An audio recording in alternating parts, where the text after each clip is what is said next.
Hey Leute, ich bin's mal wieder, euer Michael mit einer kleinen Hiobsbotschaft. Ja, also gestern das Infovideo aufgenommen habe, einen neuen Uploadplan bezüglich halt vor allem Berseria und Breath of the Wild im Fokus, habe ich nicht daran gedacht, dass ich vor dem Video vielleicht mal alle Komponenten der Switch einzeln testen sollte. Ich hatte zwar, da zu dem Zeitpunkt was hochgeladen habe, schon die Switch-Konsole selbst, sprich im Prinzip den Handheld, wenn man so will, schon ausgepackt, installiert, am Strom angeschlossen mit dem beigelieferten USB Typ C-Kabel vom Pro-Controller, was sogar ein bisschen handlicher zur Hand. Aufgeladen, hat alles funktioniert und so. Und ja, ich meine, was gibt's noch? Die Docking Station. Toll, was machen wir da? HDMI-Kabel rein, da hat ein AC-Adapter, also ausspielt das Netzteil ran, Steckdose, fertig. Müsste laufen. Ja, tut's aber nicht. Mein Docking Station kriegt kein SAF-Netzteil. Da dachte ich mir so, okay, entweder bei mir irgendwas defekt, da spricht der Stromleisten etc. etc., war aber nix irgendwie im Arsch, okay. Nächster Schritt also, Komponenten einzeln testen, Docking Station, habe ich dann mal, nein, ich habe es erst so gemacht, genau, ich habe das Netzteil von der Switch, ja, wo halt nie vom Umfang dabei war, habe ich direkt an der Konsole angeschlossen. Konsole, kein Strom bekommen. Okay. Mit dem Kabel vom Pro-Controller allerdings ging es, wenn da halt direkt, also sprich per USB zum Beispiel PC angeschlossen haben oder irgendwie einen Adapter und so direkt im Netz, das ging. War also nur das Netzteil-Defekt? Ja. Denn als ich dann das USB Typ C-Kabel vom Pro-Controller direkt an der Dockingstation angeschlossen habe, da bekam ich endlich Saft. Geil, dachte ich mir. Es funktioniert doch, ich habe Glück im Unglück. Hatte ich eben doch nicht. Warum? Ja, hier haben wir das Bild dazu. Schönes Bild, war, muss man schon sagen. Weil, vielen Dank an dieser Stelle nochmal Nintendo, dass ihr da so sehr, wirklich so sehr Wert drauf legt, dass man nur das fucking Original Nintendo Switch Netzteil, was dabei liegt, verwendet und nicht irgendwie ein Netzteil, was genau, oder sprich ein USB-Kabel, was genau gleich ist, im gleichen USB-Typ 10 drauf und so weiter. Eigentlich alles genau gleich wäre, aber es muss natürlich von, ja, bei der Nintendo Switch, was dabei lag im Lieferumfang, nur das kann man verwenden. Genau diese Meldung kam, als da halt das USB-Kabel vom Pro-Controller nahm. Sprich, es funktioniert nur mit dem originalen Netzteil, was dabei liegt. Oder was man ja mittlerweile auch separat kaufen könnte in Anführungszeichen, weil Switch erschien offiziell gestern. Ihr könnt natürlich auch vorstellen, dass wenn die Elektronikläden in der Umgebung überhaupt etwas hatten, war es einen Tag später schon wieder weg. Toll, ich bin natürlich heute überall rumgerannt und so und hab gesucht und geforscht, recherchiert, bla bla. Aber es ist echt so, ich bekomme frühestens in ein paar Tagen, das vermute ich frühestens im 9. März, kriege ich ein neues Netzteil. Vorher nicht. Und ja, auch wegen der Switch und so weiter. Es ist echt so, die Konsole selbst kannst du eigentlich mit fast jedem üblichen USB-Typ C Kabel plus halt irgendwie, ja, ein USB-Typ C reicht schon, kannst sogar am PC anschließen, aufladen geht auch, oder sonst irgendwie, was USB-kompatibel ist.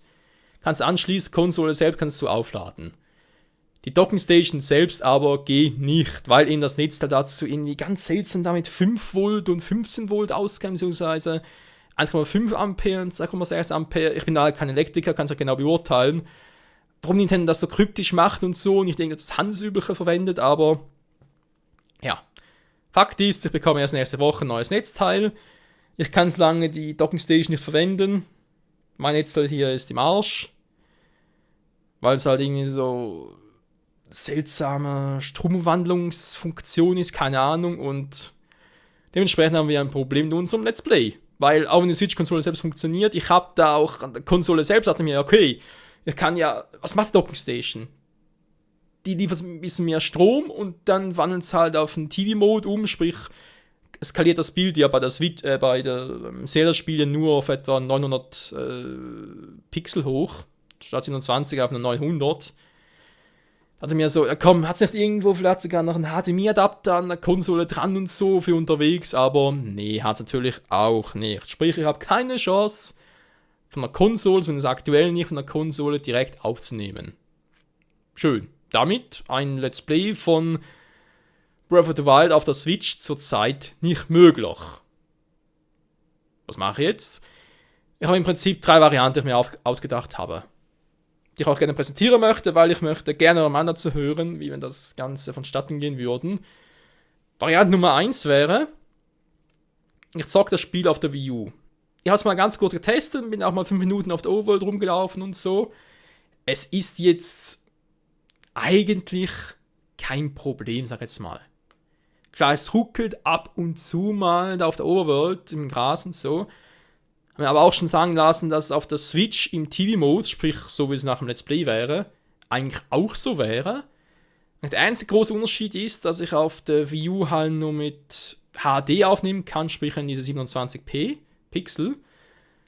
Auf der Switch hätte ich andererseits da 900 Pixel auf der Höhe. Natürlich muss das Ganze noch ein bisschen hochrennen und so weiter, sprich ich hätte, oder ihr seht es vermutlich in 1080p mit 60 FPS, was aber doch nicht irgendwie so der Fall wäre in Wirklichkeit.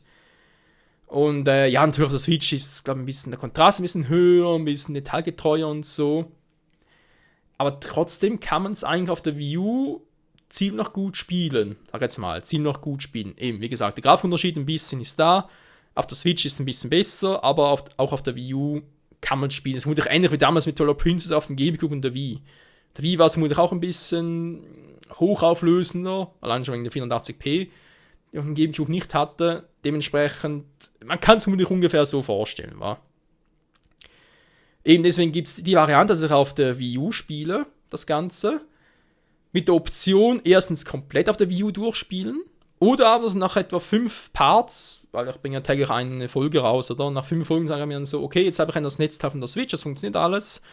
Ich spiele schnell das, was ich auf der Wii U gemacht habe, nach und würde dann den Rest Let's Plays auf der Switch nachzocken. Das ist Option Nummer 1. Beziehungsweise 1a, alles auf der Wii U, 1b, den ersten Teil auf der Wii U, den zweiten auf der Switch. Möglichkeit 2 wäre, wir warten mit dem Let's Play, bis ich das Netzteil bekomme. Wie gesagt, momentan heißt 9. März, dass ich bekomme. Es kann auch früher sein, es kann auch später sein.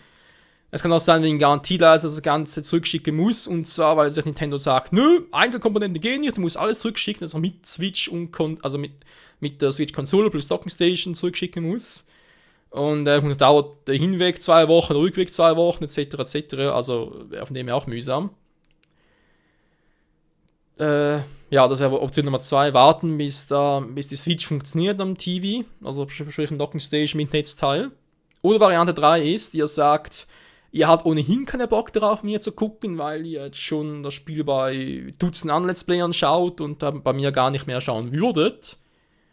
Und dann würde ich sagen, okay, wenn ich keine Zuschauer habe, das Let's Play verfolgen, dann bringt es nichts, dann kann ich es da direkt nicht bringen.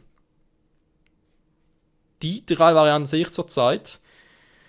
Bezüglich Variante 1, da mit der Wii U anfangen, kann es wohl auch so machen, also bei der Wii U, wie gesagt, hat er 5 Parts so zocke und dann ab dem 6. Part mal, oder im 6. Part dann sage, jo, ich habe mich entschieden, wir zocken weiter auf der Wii U, weil aus dem und dem Grund, oder ab jetzt auf der Switch, weil aus dem und dem Grund. Wäre natürlich auch eine Option. Und eben deswegen würde ich gerne noch am anderen zu hören, wie ihr das seht, welche Variante ihr bevorzugen würdet. Wii U, Switch oder gar nicht, oder in Teilvariante, oder vielleicht habt ihr sogar einen besseren Vorschlag, oder könnt ihr mir sogar noch ein bisschen aus der Klemme helfen. Vielleicht habt ihr ähnliche Erfahrungen gemacht schon mittlerweile, oder habt Freunde, Bekanntenkreise etc., die ähnliche Probleme haben. Ich bin momentan wirklich für jede Hilfe offen und dankbar vor allem. Sehr, sehr dankbar.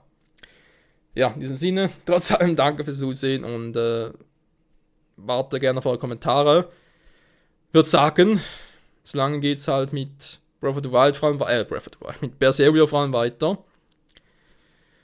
Oder halt je nachdem, wenn ihr sagt, ja, fang auf der Switch, auf der Wii U an, weil eben auf der Wii U habe ich alles bereit, da könnt ihr direkt loslegen.